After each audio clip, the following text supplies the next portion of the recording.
오늘 함께 나눌 말씀을 보면 하나님께서 우리를 얼마나 사랑하시는지, 그리고 그 사랑을 표현하는 것을 부모님이 자녀를 걱정하듯이, 지도하듯이 지키시는 것을 볼 수 있습니다.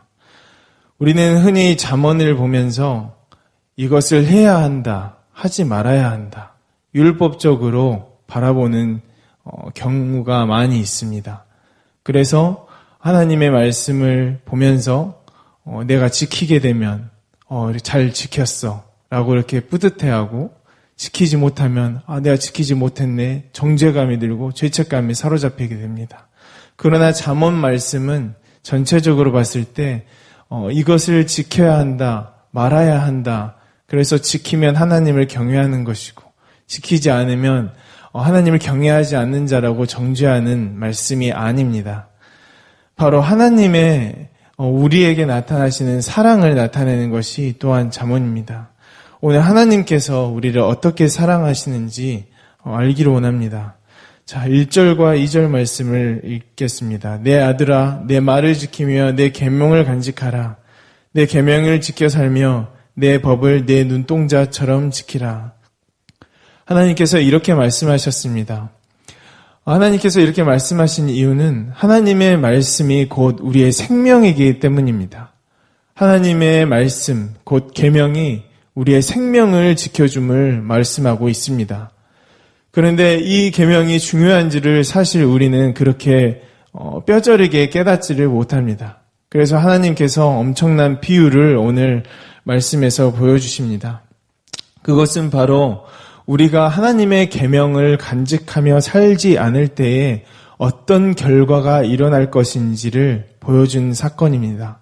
바로 애굽의 음녀가 지나가는 길에 꼬시는 것입니다. 호리는 것입니다. 주를 믿는, 예수님을 믿는 사람을 호리는 것이죠. 근데 그것이 우리의 기분에 나쁘지 않습니다.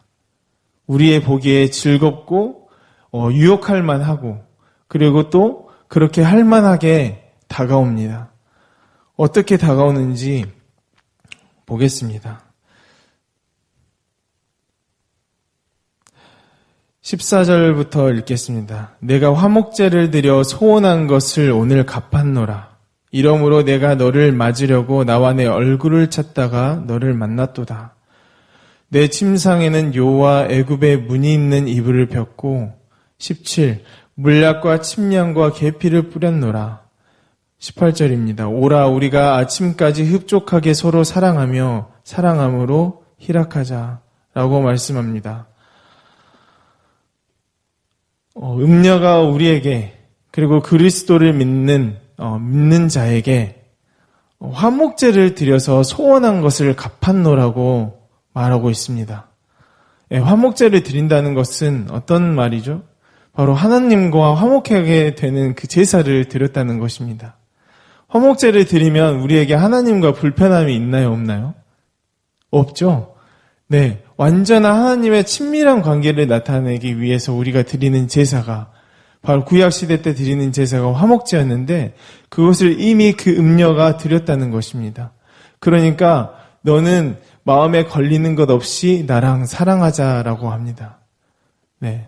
세상에서 즐겨하는 몰약과 침량과 계피를 뿌린 그곳에서 하나님과 우리의 관계를 깨뜨리려고 하는 그 사탄의 존재가 우리를 어떤 유혹으로, 우리가 정죄함이 없는 그런 상황 가운데 마음 놓고 편히 죄에 가까이 하게 하는 그런 상황으로 인도한다는 것입니다.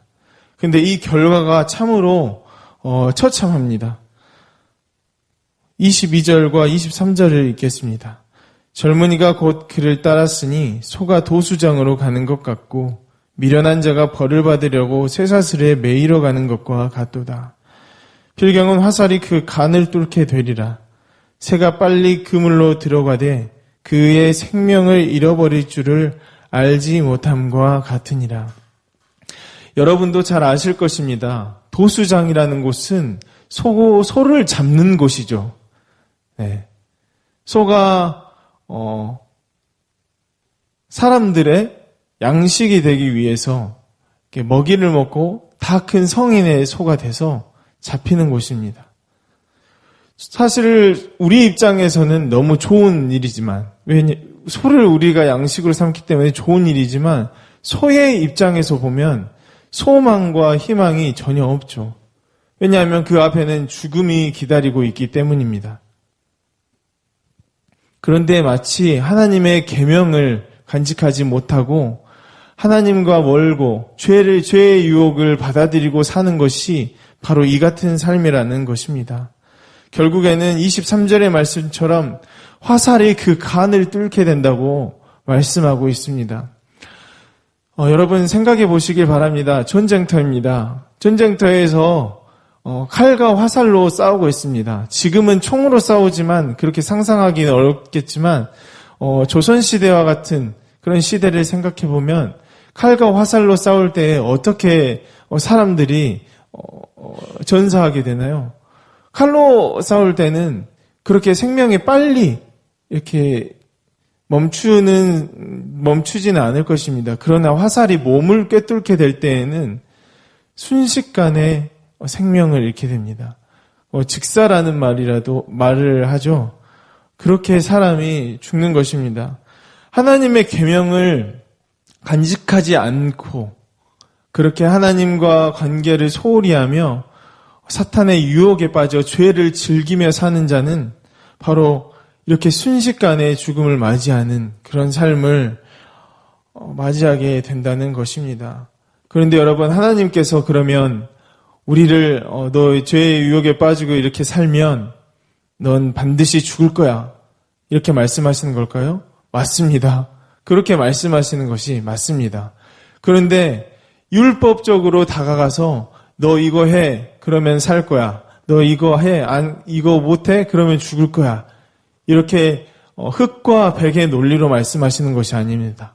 이 말씀의 이면에는 하나님이 얼마나 처절하게 우리를 걱정하시는지를 말씀해 주시는 것입니다. 하루에도 우리가 죄의 유혹을 받는 때가 얼마나 많은가요? 우리가 결단을 하지만, 우리가 뭔가 생각을 하지만 실제로 죄가 우리에게 다가올 때 우리가 타협하고 받아들이는 경우가 얼마나 많은가요? 하나님께서는 그것을 경고하는 것입니다. 그 하나의 유혹에 대한 받아들임이 바로 하나님과의 관계에 직결되기 때문입니다. 하나님께서는 우리가 부모와 자녀의 관계로서 계속해서 살아가기를 원합니다. 자녀는 다른 부모님을 따라서 가지 않습니다. 부모님의 품에만 안겨있는 그런 모습으로 살아가야 하죠. 그리고 정상적으로 부모 밑에서 자라서 건강하게 배우자를 만나서 결혼해서 또 하나의 부모가 됩니다. 그러나 오늘처럼 죄의 유혹에 빠져서 사는 것은 바로 부모를 저버리고 가출해서 부모와 연락을 하지 않고 사는 것과 똑같습니다. 그리고 그렇게 살다가 아무나 만나서 그렇게 무책임하게 결혼해서 이전에 나를 낳아주셨던 부모님과 연락하지 않고 그냥 그렇게 남남처럼 사는 것과 같다고 말할 수 있습니다. 우리는 하나님과 남남이 아닙니다. 하나님께서 예수 그리스도를 통해서 성령으로 인치심, 도장으로 증명하신 그런 부모와 자녀의 그 상속의 관계입니다. 그러므로 오늘도 그 부모님과 같은 하나님의 그 사랑을 알아서 우리가 하나님의 말씀에 순종하고 언제나 마음에 새기며 그럴 뿐만 아니라 더 나아가 죄의 유혹이 왔을 때 실제로 그 유혹을 이겨내는 삶을 살기를 원합니다.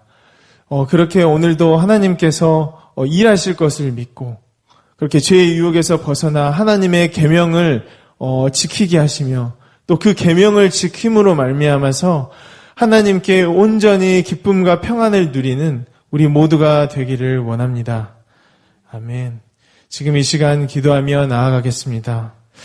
하나님, 그렇습니다. 주님께서는 우리를 정말 부모보다 더한 사랑으로 우리를 인도하십니다. 우리가 혹시나 죄의 유혹에 빠져 하나님과의 관계가 멀어질까봐, 하나님과의 계명을 지키지 못함으로 말미암아 우리가 죄책감과 정죄감에 사로잡혀서 살지 않을까 매일 걱정하며 우리와 동행하십니다.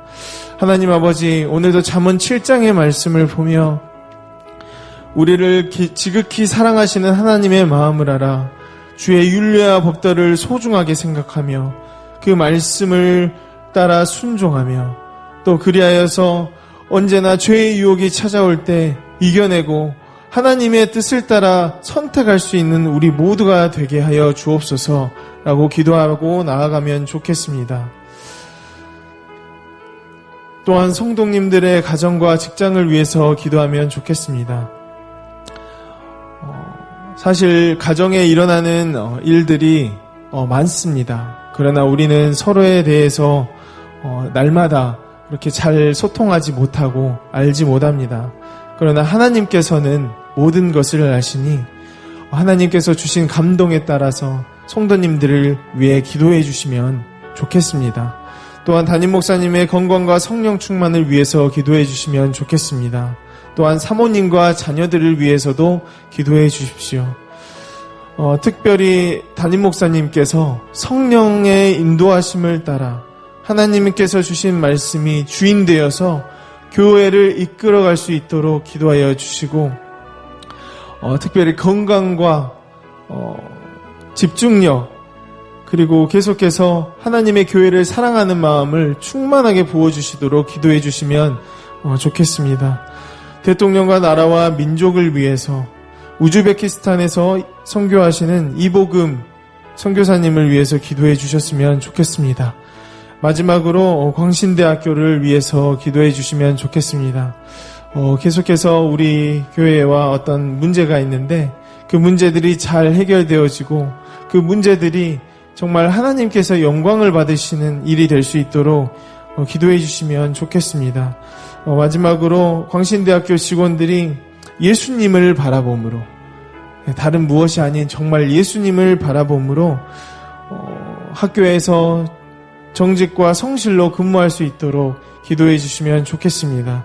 다 함께 이 시간 이 기도 제목들을 가지고 간절히 기도하며 나아가겠습니다. 하나님 아버지 감사합니다. 오늘도 말씀을 주셔서 우리가 하나님께 붙어있는 자이고 하나님의 자녀임을 증명하여 주시고 그 말씀을 통하여 하나님의 사랑이 얼마나 지극하고 풍성한지를 알려주시니 감사합니다.